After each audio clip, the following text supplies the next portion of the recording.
Com certeza, você já ouviu falar sobre a questão do aumento da ansiedade na população de uma maneira geral. Mas e os adolescentes? Eles também estão passando por esse aumento de ansiedade, né, de quadros de ansiedade. E vamos entender por que que isso tem acontecido. Então, assim, eu sou a professora Maria Regina e atuo dentro da educação há mais de 20 anos.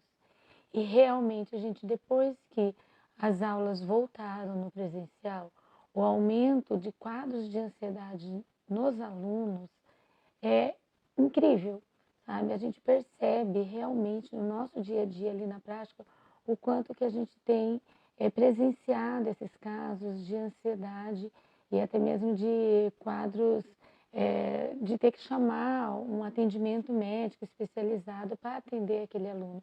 Mas fora isso, a gente tem ali alunos que a gente percebe no dia a dia como eles estão desenvolvendo essa ansiedade.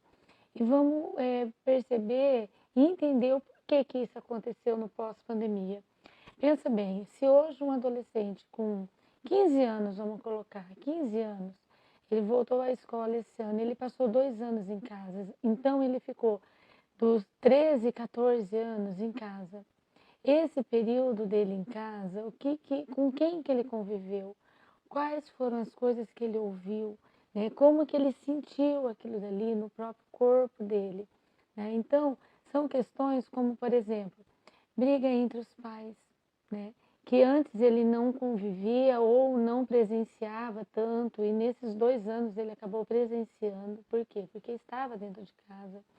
Às vezes, separação, mortes, né? Que a gente teve muitas perdas aí, vidas que se foram com a pandemia. Para essa questão, mudanças, muitos pais perderam o emprego, tiveram que mudar de casa, tiveram que mudar de cidade. E tudo isso, como que esse adolescente com 13, 14 anos, como que ele sentiu, como que ele reagiu, como que ele interpretou isso?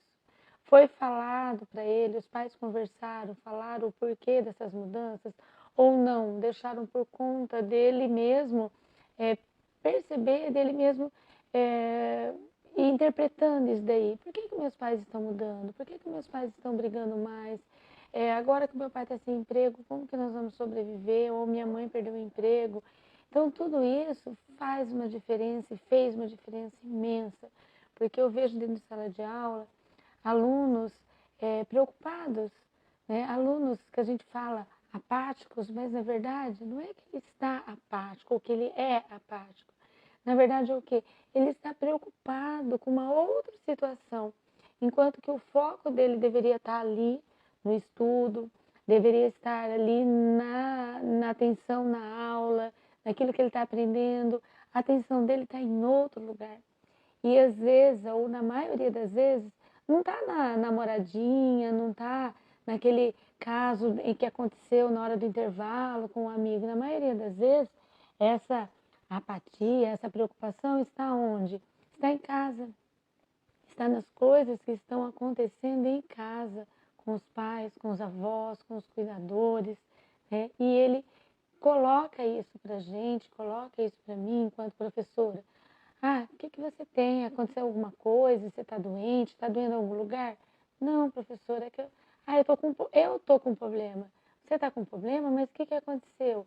Ah, professora, meu pai está sem emprego.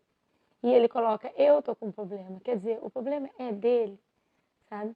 De certa forma atinge, mas como? Até que ponto? Que grau que esse aluno, que esse adolescente está colocando isso como um problema dele?